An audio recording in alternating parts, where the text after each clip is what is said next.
IFRS 16 is what talks about leases, accounting for leases. And this IFRS has been recently, come up and has become compulsory only very recently from January 2019. So there is a lot of confusion as to how to exactly implement it. That's because the older IFRS on leases and the new IFRS are completely different. Now, what was the older scheme? Let us first understand. The older scheme used to divide leases into two types. One type of lease was called the operating lease, and another type was called the finance lease. Now, what is the difference between an operating and a finance lease? Operating lease is very simple to understand. First of all, what is lease? Lease in India, in common parlance, we call it as rent. Suppose you take a house on rent from the landlord, that's called a lease.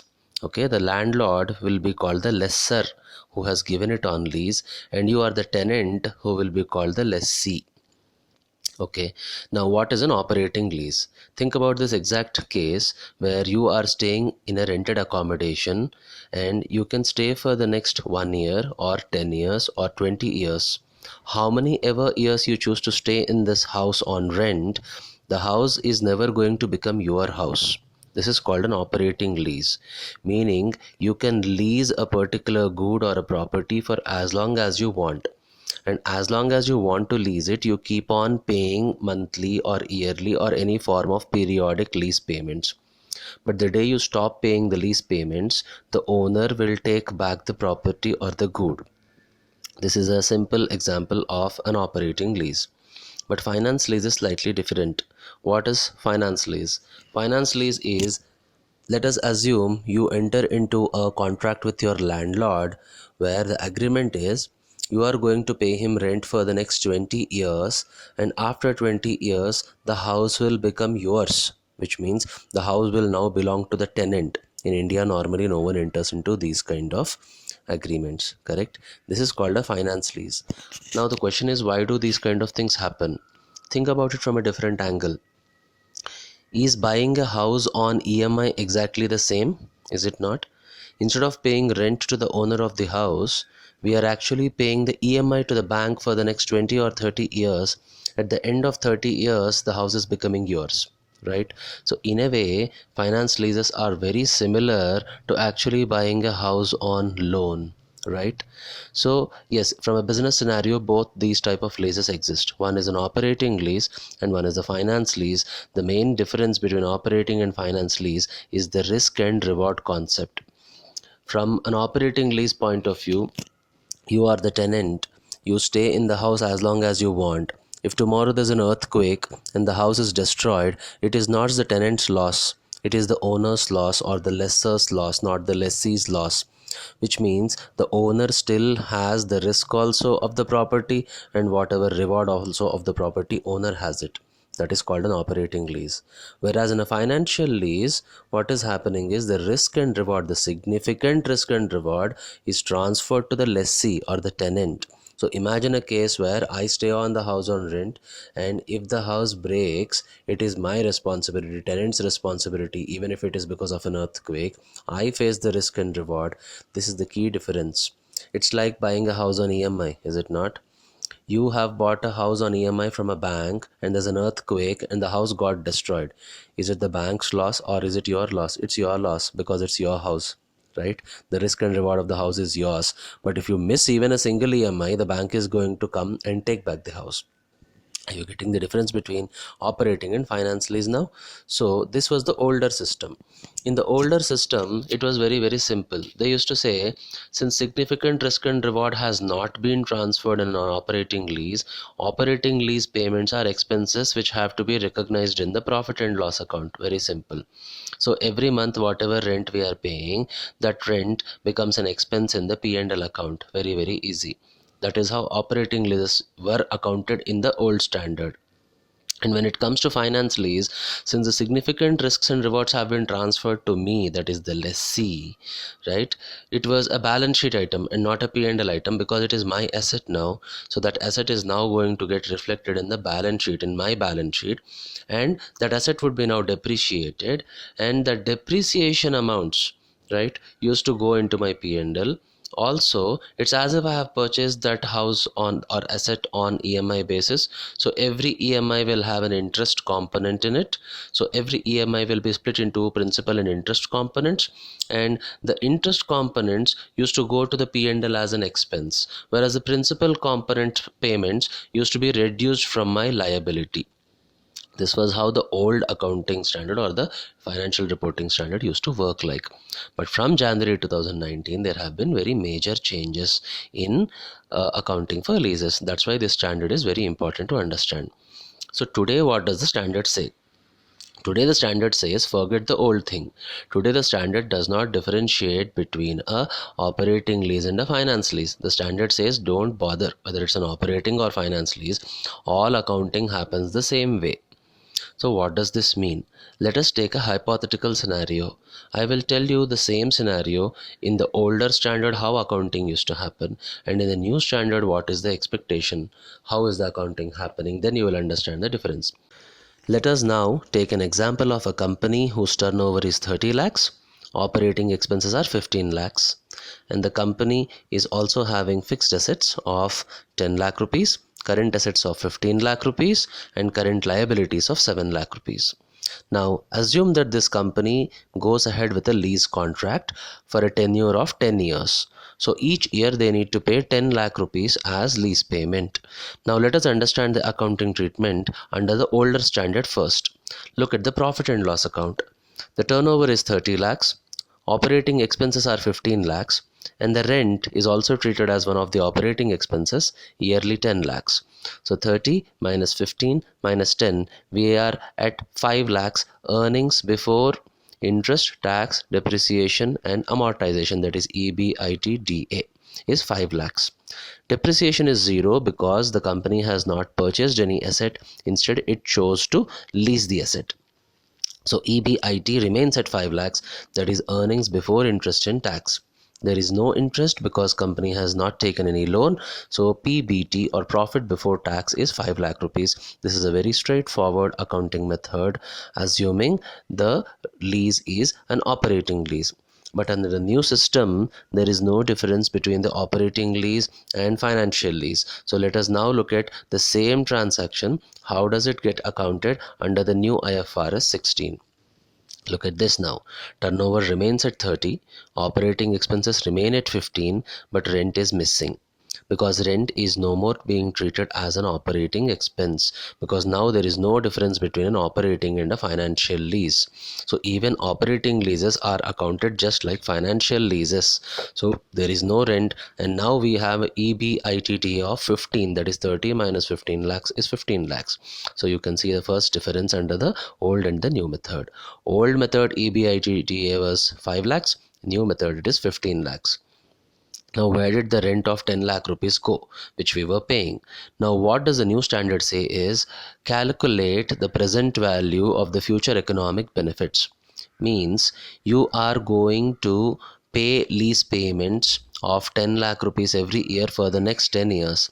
Because of you paying these amounts, you are relieved from the burden of actually buying the property. Is it not?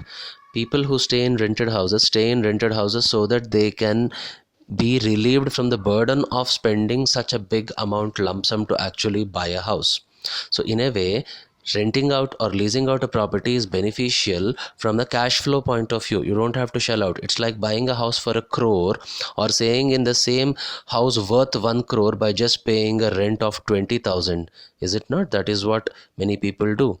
So instead of losing 1 crore rupees money, people are choosing to just pay 20,000 rupees or 25,000 rupees rent, and they still can rent out the same house worth 1 crore rupees.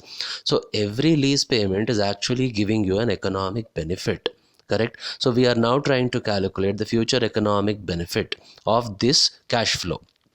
Now every year 10 lakh rupees is going out, right, over the next 10 years. Now there is this concept of time value of money. Money keeps deteriorating in value. The 10 lakhs which you pay today and the 10 lakhs which you pay tomorrow are different. Intelligence is that you prefer to pay tomorrow than today, right? Because today's money value is higher than tomorrow's money's value, because tomorrow money is going to get depreciated or deteriorated. So for that we need to assume a discounting factor. I hypothetically assumed a discounting factor of 6%. What is this discounting factor? It hypothetically represents an interest rate, which means if I have to take a loan, maybe I have loans accessible to me at 6% per annum, right? So, or it could also represent inflation. Inflation could be 6% per annum. So 6% I have assumed to be the, discounting factor. Now what am I doing? I am converting the discounting using the discounting rate. I have got discounting factors. If you see later on, maybe we can have a separate video of how to actually calculate these discounting factors. When you see that list 0.94, 0.88 and so on, which means today if you have 1 rupee, the same 1 rupee the next year its value will be only 94 paisa. At the end of 2 years its value is going to be only 88 paisa. At the end of 3 years its value is going to be only 83 paisa, and if you go so on till the end of the column, you can see that at 1 rupee today is going to give you a value of only 55 paisa at the end of 10 years at a inflation rate or a discounting rate of 6%. Now I am multiplying every year's lease payment into that year's discounting factor, right? So if you look at the first row, what I mean to say is the 10 lakh rupees which I am going to pay next year is today its worth is only 9.4 lakh rupees. Then I have added up all the discounting factors. I came to roughly, I'm rounding off, 74 lakh rupees, right? So 74 lakh rupees is the present value of the future economic benefits of these lease payments. So what does the new standard now say? The new standard says is please book an asset worth of 74 lakhs in the balance sheet, and simultaneously please book a 74 lakh rupees liability as well. Now how does this work? From a P&L point of view, if 74 lakh rupees is the asset and lease period is 10 years, right? So if I do a straight line method of depreciation, 74 lakh divided by 10 years, each year depreciation should be 7 lakh 40,000, 7.4 lakh. Now that's why EBITDA is 15 lakhs. I have taken a depreciation of 7.4 lakhs. 15 minus 7.4 I have come to EBIT of 7.6 lakhs, that is earnings before interest and tax. Clear? Now, since we also have created the same 74 lakh rupees as my liability also, correct? Now, the minute we say it's a liability, we now start assuming that every payment which we make has both an interest and a principal component. So, how to get down to my interest component first? Same 6% rate we will be using. So 74 lakhs roughly into 6%, that roughly comes to around 4.4 lakh rupees of interest. But each year I am actually paying 10 lakh rupees the first year. The first year 10 lakh rupees, if interest portion is 4.4 lakh rupees, so automatically the principal portion is now 5.6 lakh rupees. Anyway, for pre-L point of view, we are concerned about the interest portion, that is 4.4 lakhs.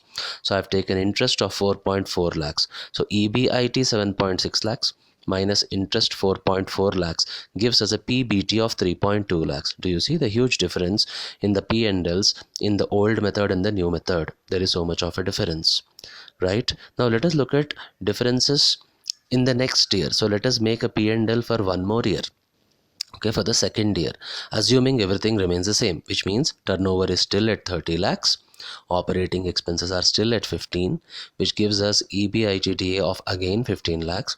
Since it's a straight line method of depreciation, again the depreciation will be 7.4 lakhs, which again gives us an EBIT of 7.6 lakhs. But the interest figure is going to change. Why?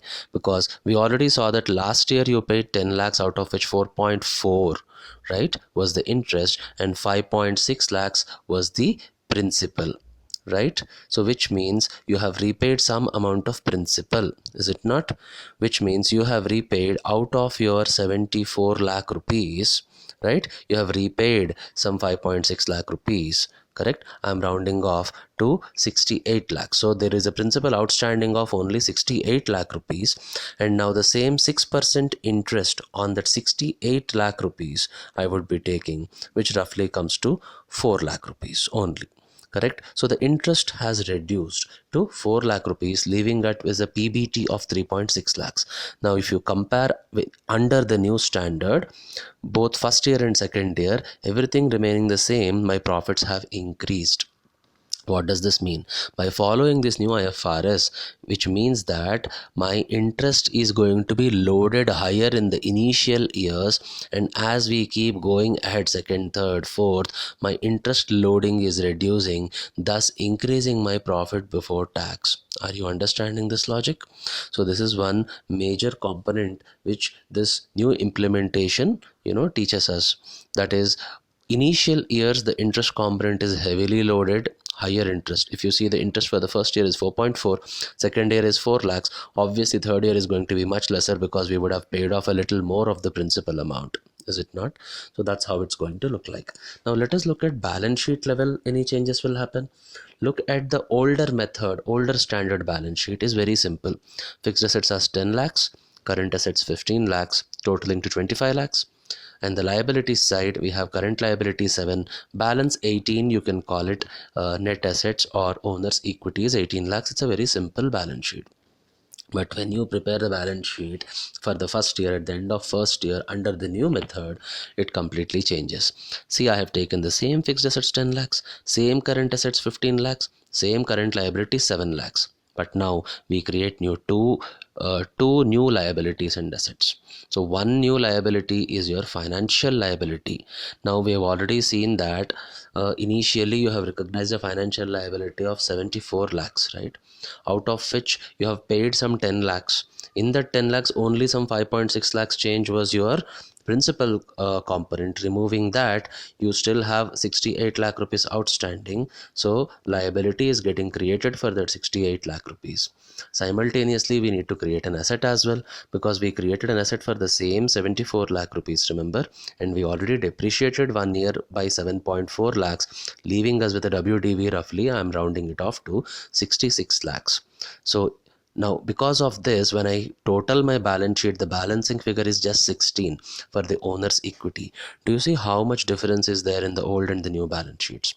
Old balance sheet total under the older standard was 25 lakhs, whereas the new balance sheet total is 91 lakhs. So there's a major change the way our financial statements are going to look like if we follow the new accounting standard, new IFRS on leases.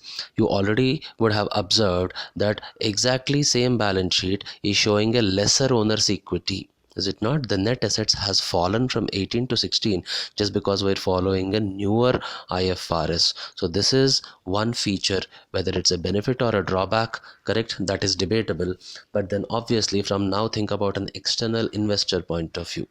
External investor would consider a company having 18 lakhs of net assets better than a company having a 16 lakhs net assets. So obviously, from a net assets point of view, things are changing. It's looking as if the company has slightly deteriorated. In fact, nothing has deteriorated. All that has deteriorated is the way in which we implement this new standard, right? Also, if you look at the EBITDA, there are huge differences. Right, in P&Ls in the old and new methods, there are huge differences.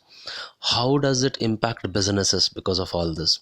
Because when suppose a business approaches a bank or an investor for funding or a loan, they look at financial ratios, and the financial ratios are going to be drastically different now because we are going to follow these new standards, is it not? When my whole EBITDA has gone from 5 to 15 lakhs, obviously it shakes my whole ratios.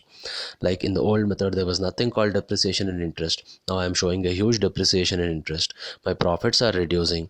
Earlier I used to report 5 lakh profits. Now I report only 3.2 lakh profits. Obviously the banks and investors judge you differently now. So obviously there is a very big impact of this accounting standard on the financial statements and the perceptions of investors and funders. Also, it could hit employees in terms of bonuses. Suppose employee bonus is dependent upon profits. The new accounting standard or the financial reporting standard is reducing the profits. It might hit the employee bonuses as well. Similarly, complex scenarios like sale and lease back agreements. Sale and lease back is I urgently want money, so I sell off my asset and I get lot of money, and now I take the same asset back on rent so that I am liquid. There is a lot of cash in hand. Earlier, these kind of transactions were getting covered in operating leases, which could result into a big amount of profits in the P&L. But now there is no difference between operating and financial lease, correct? So it's again going to look like a financial lease now, so that advantage of a sale and lease back transaction may not really reflect in the profit and loss accounts now. So even if you do a sale and lease back agreement, you still are reporting a big loss and huge assets and huge liabilities. So that is the major change in the new IFRS on leases. Now, obviously, when you follow this IFRS, you have to disclose all these things this way, and you have to mention there are, of course, assumptions like 6% rate of return, 6% discounting factor. Why did we assume it at 6%? It's an assumption. So you have to justify why that rate has been taken. So those disclosures have to be, mentioned in IFRS. So I hope now you have clarity on what exactly is the financial reporting standard on leases. Okay, so hope this video helps you. I am CA Vijay Krishna Dharani. I am a chartered accountant and the principal mentor of Cavach Academy. We are one of the best institutes, coaching centers for CA and CS in Bangalore. If you would like more such informative videos, please click on the like button, subscribe to our channel so that you will be updated with more such knowledgeable videos. Thank you very much. Bye.